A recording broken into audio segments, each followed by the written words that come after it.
For drømmen kommer nok en gang, så grib det nu, du har kun lige nu. Fantastisk, og Yes. velkommen Gerhard. Jeg er dybt taknemmelig for, at du sidder her i dag. Tak Er skal du have. er der nogen, der har kendetegnet DSA, så er det helt klart dig, og ja, altså et eller andet sted, du sagde godt nok til mig lige før vi startede, at du er pensionist. Ved du hvad, det kan jeg ikke mærke. Nå, det er godt. Altså bare her, inden vi skal starte op, og det er tusind tak, du kommer lidt før tid, og det kendetegner dig vel også et eller andet sted, og det arbejde, du har gjort, og et eller andet sted påvirker stadig med din væsen, ikke? Altså inden for DSA-området og andre områder, fordi altså nu har jeg jo researchet lidt, og jeg har mødt dig en enkelt gang kort på Læredansk, og der er en ting, jeg har set og forstår, du har dine meningers mod, og du er meget committed, og du er aldrig pensionist, du er altid aktiv plus. Det tror jeg, det er simpelthen Gerhard. Hvad tænker du? Passer det? Jamen, det passer nok meget godt. Altså, det tror jeg, at du har meget ret i, helt bestemt. Altså. Så jeg har svært ved at sidde stille. Det er rigtigt. Fantastisk.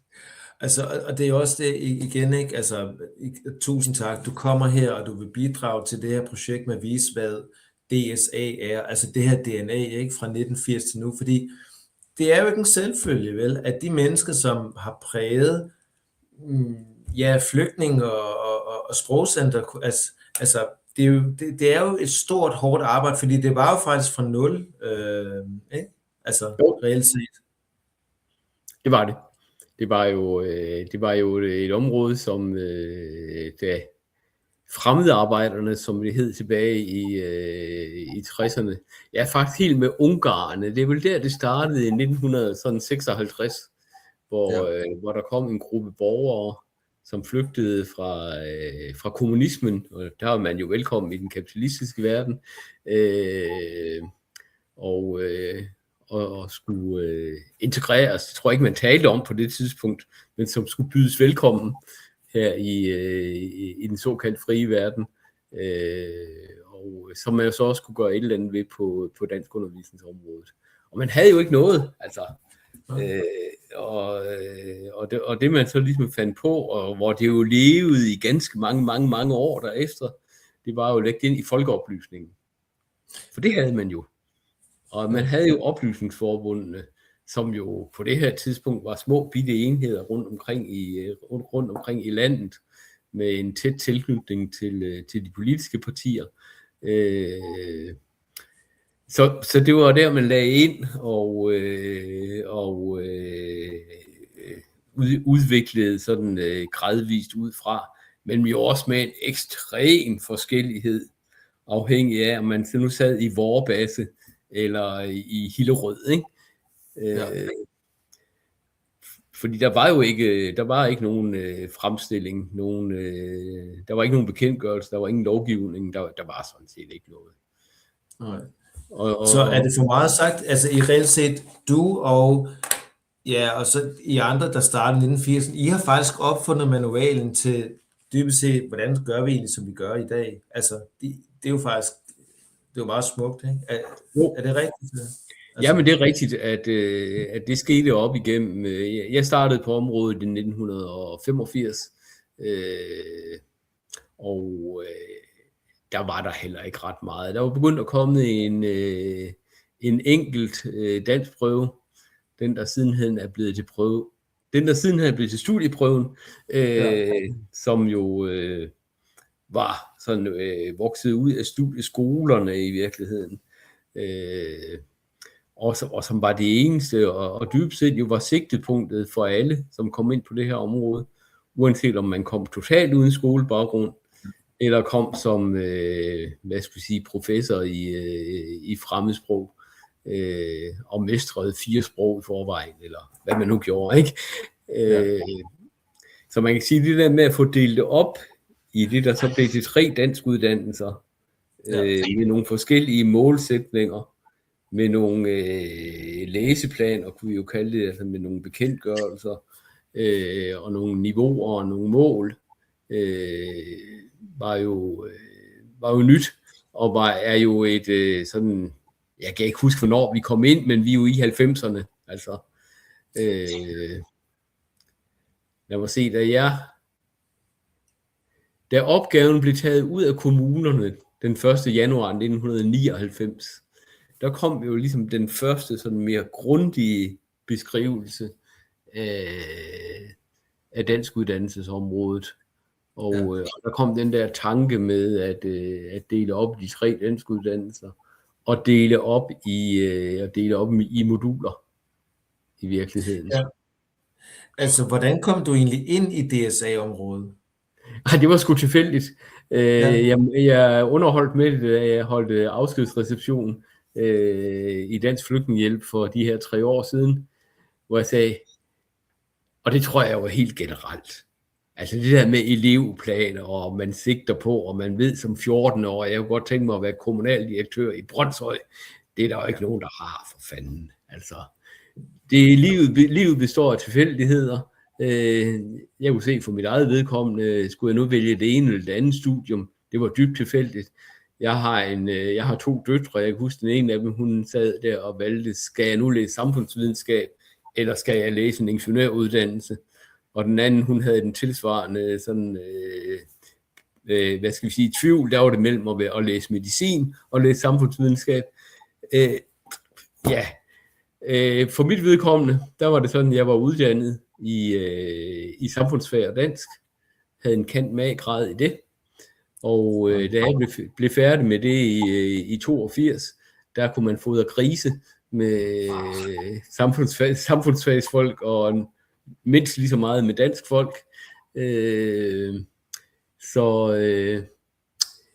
En aften, hvor jeg ikke var hjemme, og hvor der jo kun fandtes fastnettelefoner, der ringede telefonen, den ringede fra Færøerne, og jeg var ikke hjemme, min kone tog den, og så står der en af vores sådan lidt bekendte, vil jeg sige, studiebekendte, ikke studievenner eller kammerater, men en vi godt vidste, hvem var. Han ringede fra Klaksvik på Færøerne for at fortælle, at han lige havde talt med den lokale skoleleder.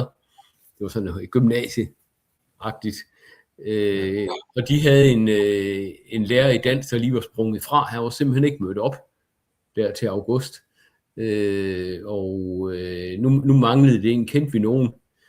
Og min kone sagde sådan, ja, jeg kender jo min mand, og han står der og er lige blevet færdiguddannet, og så videre. Og så talte vi op, kan det nu lade sig gøre?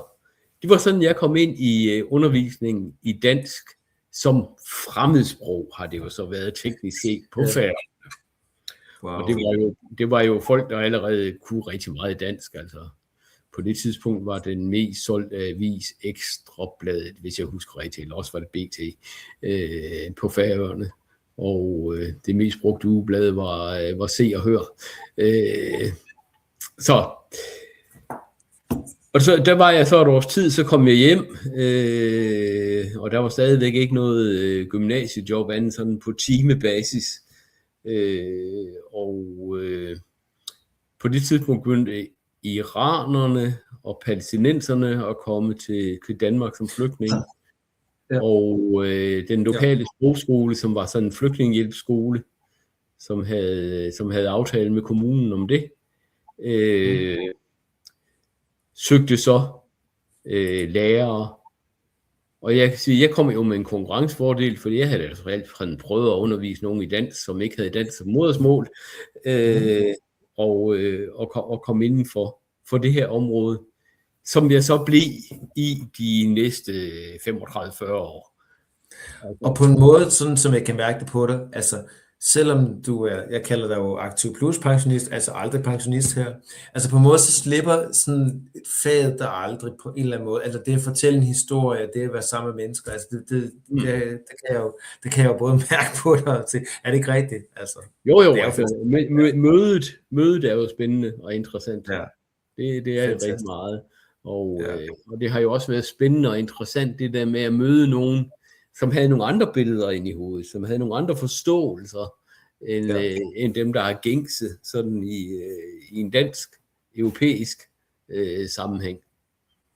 Det er super spændende, du siger. Noget af det, der gjorde indtryk på mig, det var en iransk ung pige, hvad har hun været, 20-25 år, som var flygtet fra præsteregimet i Iran, og det har jo siddet der lige siden, altså, og her er vi tilbage i, skal vi sige, 86-87, som siger, vi kommer til at drøfte det der med tørklæder, som jo stadigvæk er et hot emne. Og hun siger så, jeg føler mig så godt tilpas i tørklæde, men jeg lader være med at tage det på her, fordi jeg kan se, at folk kigger efter mig på gaden. Og det var ligesom hendes sådan, hun havde jo ikke droppet tørklædet, hun havde det sådan set rigtig godt i det der tørklæde, men hun havde ligesom truffet det valg, at det har sgu flere omkostninger at gå med det, end det har fordel. Ikke? Ja. Og det er jo også det, der er så spændende nu her. Jeg har jo læst mange artikler af dig, for jeg inden her samtale. Og du siger jo også et eller andet sted, at det kunne være rart, hvis danskerne også, altså vi bidrager, men det kunne være godt, måske vi også endnu mere aktive i foreninger og med, altså tager noget mere medansvar på en eller anden måde, også med, har jeg forstået det rigtigt? Jamen helt bestemt, altså, og jeg synes jo, det er jo helt rigtigt, at vi må ligesom se, hvor kan vi give de her folk, hvor kan vi drage fordel af de her mennesker i noget, som også giver dem en fordel. Ja. Og hvordan kan vi komme ud over det der med hele tiden at skille dem ud, for ikke at ville Danmark. Altså langt de fleste af dem, jeg har mødt, de har jo vildt Danmark, så har der været et par idioter, men det er der kraftedeme også i dansk sammenhæng, altså blandt etniske danskere, ikke? Og der har der været nogle skiderikker og sådan og så videre, ikke? Men langt de fleste har det jo sådan, at nu er vi her, og så er det, vi prøver at manøvrere i, uden at blive danske. Ja. Jeg elsker dit meningersmod, altså det er fantastisk, og det er jo også derfor, at vi har en daglig drift i dag, der hedder Sprogcenter, vi har DNA, altså DSA-DNA, det er, vi ved, hvad der er rigtigt, vi ved, at vi tror på mennesker, og det har du jo været med til at sørge for, og tak for det. Altså grundlæggende, at have en skarp vinkel på, det er det, vi gør, det er det, vi skal. Og så må vi jo huske på, altså når vi er over i flygtningegruppen, som jo er minoriteten blandt indvandrere i Danmark. Ja. Men når vi er over i flygtningegruppen, så er der jo masser af folk, som har en dybt tragisk baggrund, og komme til som ganske unge og uerfarne, og træffe nogle valg, som forfulgte dem gennem hele livet. Jeg husker, jeg havde en ung tamil i klassen, hvad han været, 18-19 år, sådan noget i den stil, og som jo kom fra Sri Lanka og tilhørte den tamilske minoritet i Sri Lanka, og som på et tidspunkt som ganske ung, 15-16-årig, bliver grebet af de her tamilske tigere, ikke? Og som jo ville frigøre sig fra den undertrykkelse, som de helt ret beset var i Sri Lanka. Altså, det var jo en minoritet, der sådan blev skilt ud, og det går han så ind i, men på et tidspunkt får han samvittighedskval over for de metoder, som de tamilske tiger bruger i Sri Lanka. Altså, det var jo terrorhandlinger, det var jo bumpning og angreb på busser med alle dræbte og sådan, ikke? Og hvor kan man sige, den eneste forbrydelse, de har gjort, dem der gik ud over, det var altså, at de var Sri Lankanere og ikke tamiler. Og det prøver han så at komme ud af, men bliver jo forfulgt. Han prøver at flygte til Indien, til Tamil Nadu. Der finder de ham også. Og så må han jo videre. Og så ender han så i Europa, i Danmark. Men sådan er der jo også folk, der ligesom er kommet i klemme i det her. Og dybt set, hvis vi selv havde været et andet sted på et andet tidspunkt, kunne vi også være kommet i klemme på det her, ikke? Som du også sagde i starten, livet er en tilfældighed. Ja. Eller kan være det, ikke? Altså mange gange. Ja.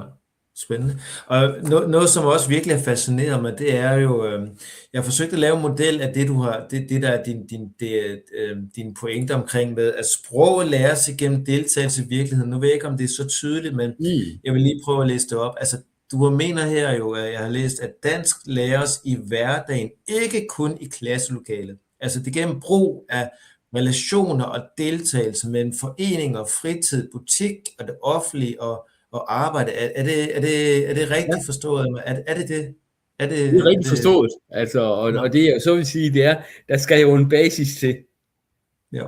Altså, det er meget, meget få mennesker, der er nogen, men det er meget, meget få mennesker, der kan gå ud og lære sig sproget alene gennem deltagelse.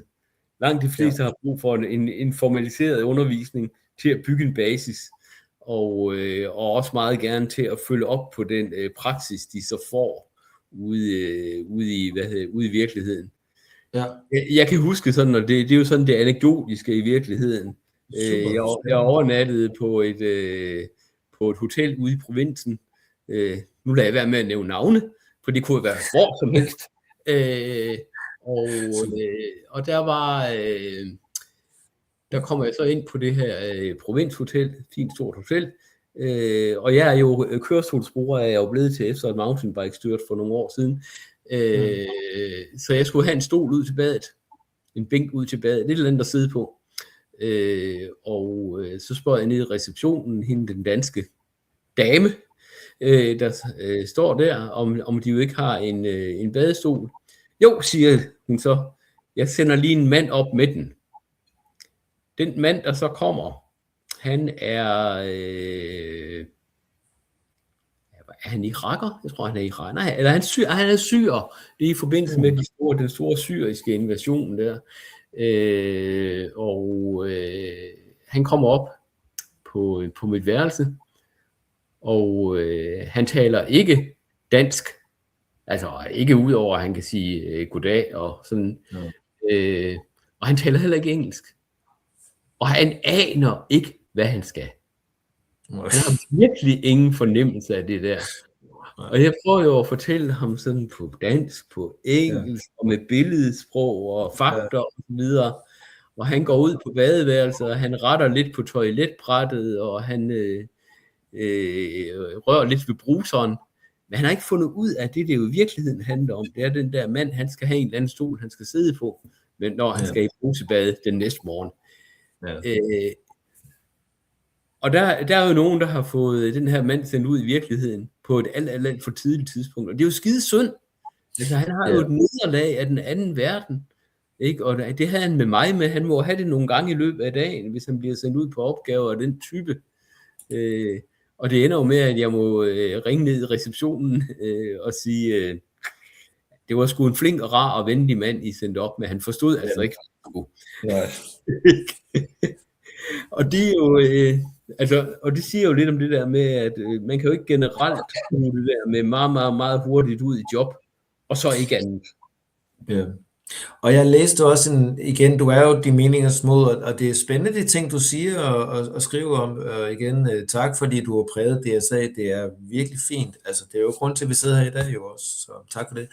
Du nævner det der med taxadansk, altså som eksempel, kontra, hvad skal vi sige, mere sprog i bredden, ikke? Altså netop, hvor sprog kun bliver målrettet til arbejde, men ikke nødvendigvis til det bredden, og det måske, det er jo også det, ikke også? Altså Jo, det er det jo også. Samtidig man skal huske på jo, at, og nu kan jeg ikke huske procenterne længere, men vi er jo i sådan noget 85% af sproget, som jo er alment sprog. Ja. Ikke? Og så har du en lille bitte bid, som sådan er fagsproget, altså taxasproget, eller tømmersproget, hvad det nu kunne være, ikke? Og man bliver altså ikke en god kommunikatør ved, at man kan kende forskel på en lægtehammer og en stifthammer, og sådan, vel. Det kan man bruge, når man står der, men man skal jo også kunne producere sproget, hvor man siger, vil du række mig, gider du at, og så videre, ikke? Altså. Ja, nemlig. Og du får mig også til at tænke på en anden pointe, som du har så fint og virkelig repræsenterer godt. Jeg skal se, om jeg kan få den op her. Altså det der med fra afhængighed til deltagelse, ikke? Altså, på en måde så bliver man afhængig af, fordi at de har jo ikke sproget, men når de er deltagende, så bliver de jo også aktive medskaber, ikke? Altså, det er at blive en del af fællesskabet, og det er jo også noget, som du advokerer stærkt for, både her, men også tidligere, altså dine artikler, ikke? Er det rigtigt forstået af mig? Jamen det er helt rigtigt forstået, ja, det er det. Og jeg synes jo, et af de områder, som kan noget af det her, forudsat at man i øvrigt har det gen, om jeg så må sige, det er jo sporten. Ja. Det er jo idrætten, ikke? Som jo generelt set er rimelig gode til at tage imod og måle folk på deres talenter og deres kunden og sådan, frem for på deres hudfarve. Og så glider jeg jo ligesom hen over, at der er nogen, der råber abe en gang imellem og sådan noget, ikke? Altså, men jeg synes sådan, at generelt set, så er vi jo ganske gode til at tage imod folk, både på højt professionelt niveau, men også sådan i de almindelige, hvad skal vi sige, for sjov rækker, ikke? Jo. Så sport, det kan være med til ligesom at skabe de her fællesskaber. Det, ja, på kryds på tværs, og det er måske også der, hvor Sprogcentret skal på vej hen af, at vi bliver måske mere facilitator, i stedet for, at vi er måske på samme sted. Ja. Altså, spændende. Super spændende. Jeg skal se, jeg havde en mere. Altså, nu nævnte du også det der med praksis og teori. Jeg har lige en mere. Det er også dine pointer, ikke? Altså det der med, at vi har noget praksis med hverdagsdansk. Ja. Og så har vi noget teori, at på en eller anden måde, så skal de her to ting, de skal kombineres med hinanden. Eksempelvis det der fine eksempel, du nævnte med ham manden der, ikke? Altså det er måske lidt for tidligt, ikke? Altså, jeg mangler lidt mere. Altså. Og det er jo skide synd, altså, ikke? Og jeg kan sgu også forstå, at han opgiver ævret og tænker, det her, det kan jeg jo ikke. Altså, Nej.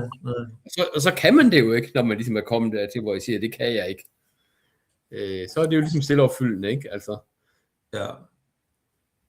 Altså, ja, nemlig. Og nu kan man jo sige igen, tak for det arbejde. Jeg siger det mange gange, fordi hvis du ikke har været der sammen med de andre der startede op i 1980, så var der ikke noget sprogcenter. Altså, det var ikke lige så solidt og stærkt, så det er jo vigtigt.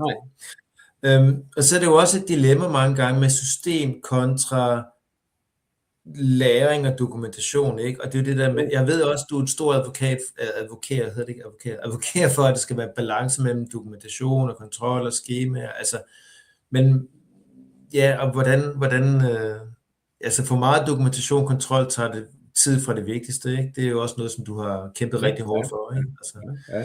Jo, det er det. Og jeg har jo været en del af sådan en øverste ledelse, hvor vi jo rigtig gerne vil kunne dokumentere de resultater, vi har, og hvor vi jo har været på et meget sådan kompetitivt marked. Altså, jeg mener, de sidste mange år arbejdede jeg jo med at give tilbud og udføre opgaver efter tilbudsgivning i virkeligheden. Og det var jo hvad skal vi sige, en aktion, hvor det dels handlede om at kunne give en pris. Det var der rigtig meget fokus på. Og så var det også det at kunne love en kvalitet. Og når vi skulle love en kvalitet, skulle vi jo have orden i papirerne. Altså sådan, ikke? Og måtte ligesom kræve dokumentation fra de steder, hvor vi nu lavede det i forvejen. Vi havde en del år, hvor vi formåede det der med at løfte kvaliteten og gøre det for en rimelig pris. Jeg synes jo, det der er sket de sidste 10-15 år, i stigende grad, mens jeg var der, og jeg kan se, det fortsætter, det er prisen bliver presset, og presset, og presset, og presset. Altså, jeg havde sgu troet, vi havde nået et bundniveau, sådan der omkring jeg stoppede, men det kan jeg jo se, det har vi altså ikke, og der er stadigvæk nedadgående. Jeg synes jo, vi var gode til en start at få udfordret hvad skal vi sige, systemerne på effektivitet, og dybest set også på pris. Altså, hvor mange ressourcer putter vi i det her i forhold til det output, der kommer. Og vi havde en del år, hvor vi sådan kunne bryste os af Og der var orden i dokumentationen, Yes. at vi var bedst og billigst. Det er jo fedt, når det kan lade sig gøre. Jeg synes jo, det der skete så over årene, det var jo så, at prisen efterhånden kom så langt ned. Så i Dansk Flygtningehjælp opgav man jo området, kan man sige. Vi simpelthen ikke kunne få økonomi i det. Og samtidig havde vi nogle kommuner, som var voldsomt, havde et voldsomt fokus på prisen. Og det er jo sådan, når man går ud i de der udbudsforretninger, så melder man jo ligesom ud, at prisen tæller så meget, for eksempel 40%, og kvaliteten tæller 60%. Og så har man ligesom fået indikeret over for dem, der træffer beslutninger, politikerne, at vi vil gerne have det billigt, men kvaliteten skal så være i orden. Og når man så graver nærmere ind i de her ting, så får man lavet nogle modeller til at vurdere prisen, som gør, at vi i den virkelige verden, der tæller prisen 70-80%. Fordi man får lavet nogle skalaer, som man giver point efter, sådan at hvis du er, skal vi sige, 10% billigere, så får du 30% ekstra point. Wow. Okay? Og det gør man ligesom ved at sige, vi giver den her pris, den giver max point. Dem, der er 10% billigere, de får så meget mere. Dem, der er 20% billigere, de får 0. Ja, og igen, det er jo også en del af DSA-historien, og det er også derfor, jeg bliver ved med at sige tak, fordi hvis der ikke har været nogen frontkæmper, som kæmper for netop, at okay, vi skal gøre det effektivt, men vi skal også sørge for de mennesker, altså, det er jo netop det, hvor I har dokumenteret, og I har sørget for at faktisk virkelig sørge for, at okay, man faktisk fik nogle timer, nu er det så mere presset, som du selv siger, så nu giver det simpelthen tryllestav, Gerhard. Jeg giver dig en tryllestav, og nu må du simpelthen bestemme fuldstændig, hvordan ser ideal DSA uddannelse ud i fremtiden. Du har fri mulighed med den. Jeg synes fandme, det er et godt spørgsmål, og jeg har ikke nødvendigvis svaret på det. Altså, fordi jeg synes jo, det er jo værd at holde fast i, at det der med konkurrencen kan noget. Ja. Og jeg kan jo se, når jeg følger, jeg glemte, hvad han hedder, ham der har fulgt den som andetsprog en del år, og laver de her analyser, hver gang der kommer en ny statistik.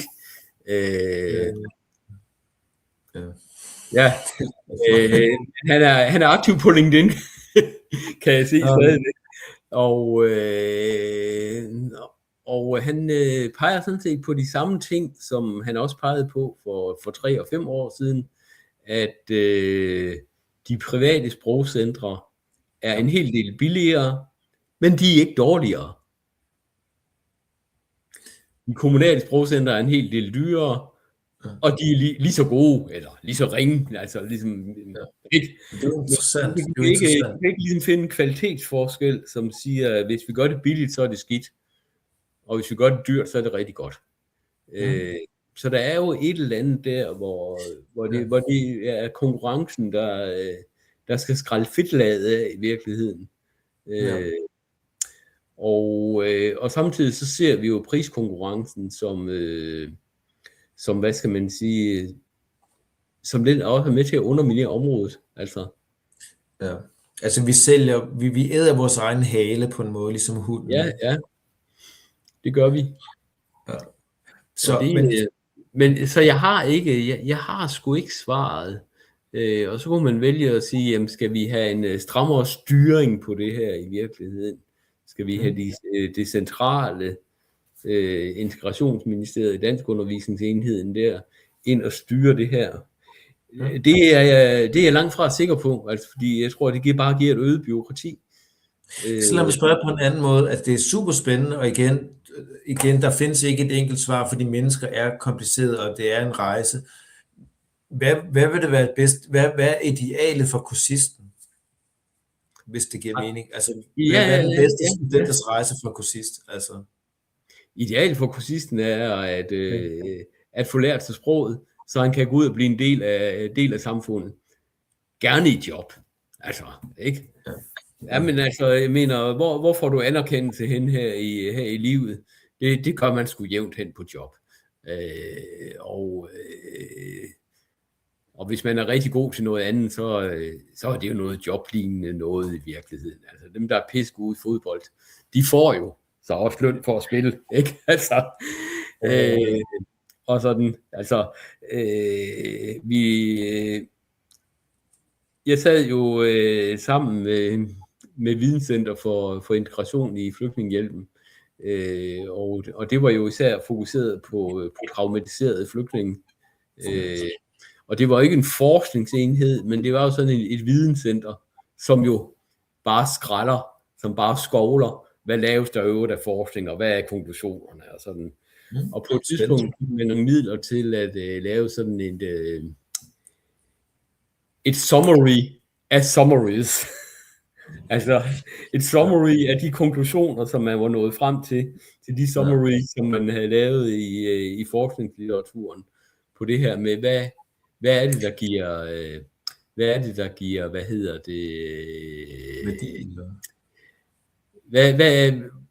hvordan opnår man et godt resultat i arbejdet med traumatiserede flygtninge? Og der var sådan den helt overordnede pointe, det var anerkendelse. Og så var det næste, det er, hvordan får du anerkendelse? Det gør man nemmest og bedst på arbejde. Wow. Det var sådan konklusionerne på det her. Så kan vi i virkeligheden få dem i arbejde, så har vi hjulpet os selv og dem rigtig godt videre. Og jeg kan godt forstå, fordi altså, det er jo fedt det der med at lave noget, som man får anerkendelse for, og som andre er glade for, og som hjælper nogle andre, og hvad det nu kan være. Ja. Og det er jo sådan set lige meget, om det er at bygge et hus, eller gennemføre en psykiatrisk behandling. Altså, medborgerskabet, ikke? Det er jo også det, du et eller andet sted hører dig sige, ikke? Altså det medborgerskab, der ligesom løfter det hele, på en eller anden måde, ikke? Jo, spændende. Det er det. Wow. Jeg kommer til at tænke på, at vi er næsten ved at være slut, men har du et godt råd til os DSA-undervisere? Hvad skal vi gøre? Ja, hvad skal I gøre? Altså, jeg vil sige, hold fast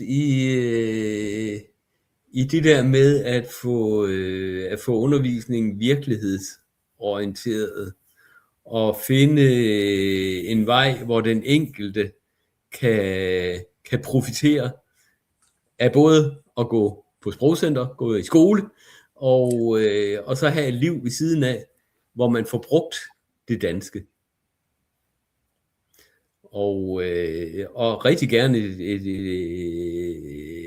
et liv ved siden af, hvor man også kan betyde noget for sin familie og for omgivelserne.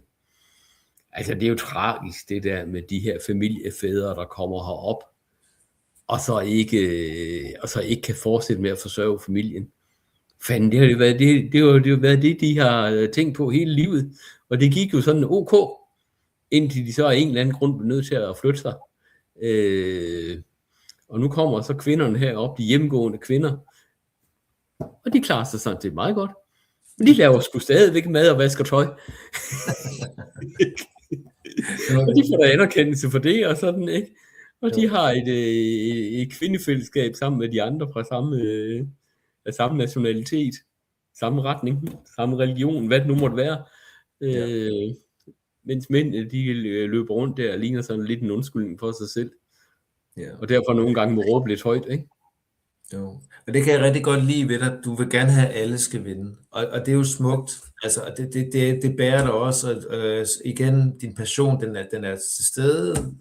Det yderste, jeg elsker, du bander en lille smule på en god måde. Du har det meningers mod, du er committed, og du er aldrig pensionist, du er altid aktiv. Det er jo fantastisk, og jeg håber, at du fortsat præger alle de omgivelser, som du bliver ved med at gøre. Det er godt for os, og igen, tak for alt dit arbejde. Det er absolut værd. Tusind tak skal du have. En lille sådan anekdotisk ting her til sidst. For 25 år siden var jeg i Vietnam sådan på helt almindelig ferie.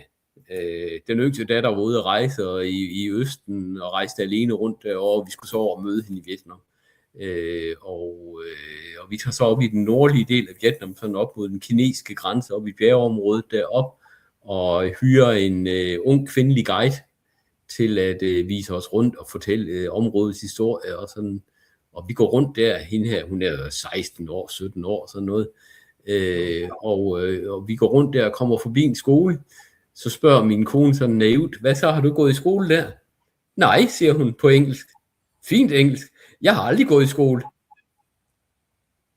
Hun var altså med andre ord analfabet, må vi stærkt antage. Jeg tror ikke, hun kunne læse.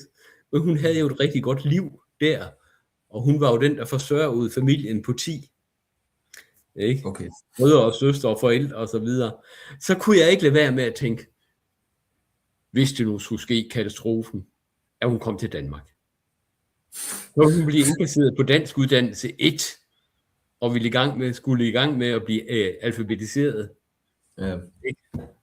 Og jo fuldkommen tabe status.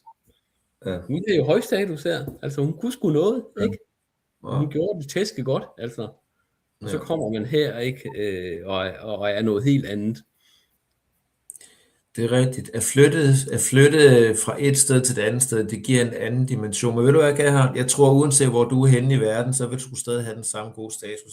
Det går altid forrest. Tak for det. Det er klasse, Gerhard. Tusind tak. Jeps, men tak for nu. Yes, smukt.